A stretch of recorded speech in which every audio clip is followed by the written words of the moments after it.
While today our conversation will be with the leadership of the General Assembly, I know we have many members of the General Assembly with us here today, as I alluded to in my earlier remarks. In fact, we have a record number of 76 individuals, so I would like to ask them to stand so that we can recognize you all and also thank you for taking the time to join us. So if you're a member of the General Assembly, please stand so we can say thank you.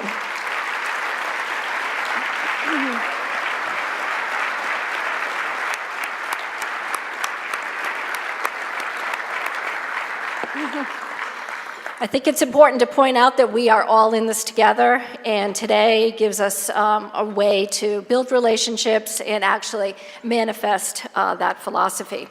I'd also like to thank and recognize some of our general officers who are also here with us. I'd like to thank Lieutenant Governor Dan McKee and also State Treasurer Seth Magaziner for being with us. Yes, thank you. And I'd also like to thank and recognize Commerce Secretary Stephen Pryor, who is also here with us today. Truly a bipartisan effort, and we very much appreciate the collaborative working relationship we have with each one of you.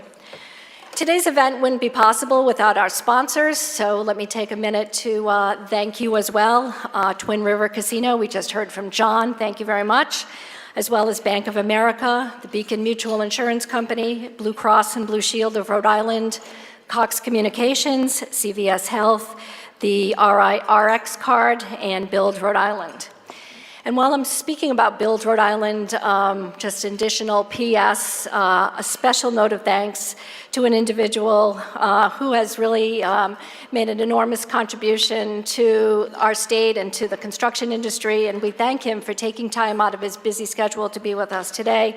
I'd like to recognize Armin Sabatoni, who is the General Secretary Treasurer of the Laborers International Union of North America, for whom economic development is always front and center with the Sabatonis. And so whether it's in Washington, D.C., or whether it's right here in Rhode Island, always front and center.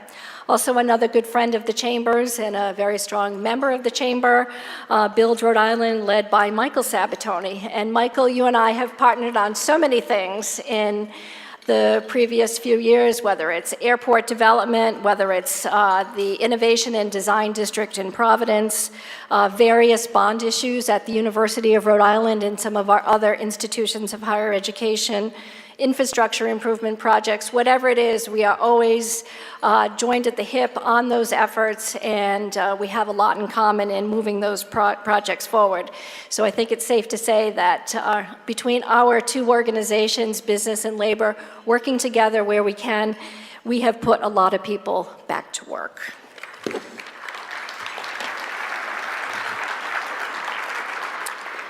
And one last thing before we break for lunch, I would like to direct your attention to the cards that you found on your seats. They look like this. I just want to say a word about this. We are relaunching our Providence Chamber PAC. So the cards that you have in front of you, please take a very close look at it. A pro-jobs, pro-business, pro-economic environment doesn't just magically happen. We all know that. What it takes is it takes a lot of work, it takes a lot of focus, it takes awareness of some of the issues that are confronting our state and ways in which we might solve some of our problems and our issues. It takes a sense of personal responsibility to know that, we just can't rely on somebody else to do that activism. And it takes financial support for those legislators and legislative candidates that will be seeking election or re-election in November who are aligned with us on issues. So before you leave the room today, please seriously consider making a contribution to the Providence Chamber PAC. Our PAC has been around for a very long time, but today I think it presents an opportunity to put it front and center and provide a wider audience to be able to participate in this process. So the rules are no contributions from corporations or businesses, personal checks only, and there is a $1,000 maximum on contributions. So if you have any questions about the way the PAC operates or any contribution, questions around registration and the like, feel free to approach me or anybody at the head table, and we will be happy to answer your questions and guide you through that. So at this point, we're going to break for lunch. We'll be back in just a couple of minutes to begin our discussion. Start our program. It's 20 of 1. We will adjourn at 1:30. Just a couple of other notes before we start. I did want to recognize a few other individuals who are here with us today that we'd also like to thank. I'd like to recognize Central Falls Mayor James DeYosa for being with us. Mayor. I'd also like to recognize and thank the president of the University of Rhode Island for being with us, Dave Dooley, and also the president of Rhode Island College, Frank Sanchez, for being with us, and also the team from Walmart, also led by Chris Buchanan as a prime sponsor.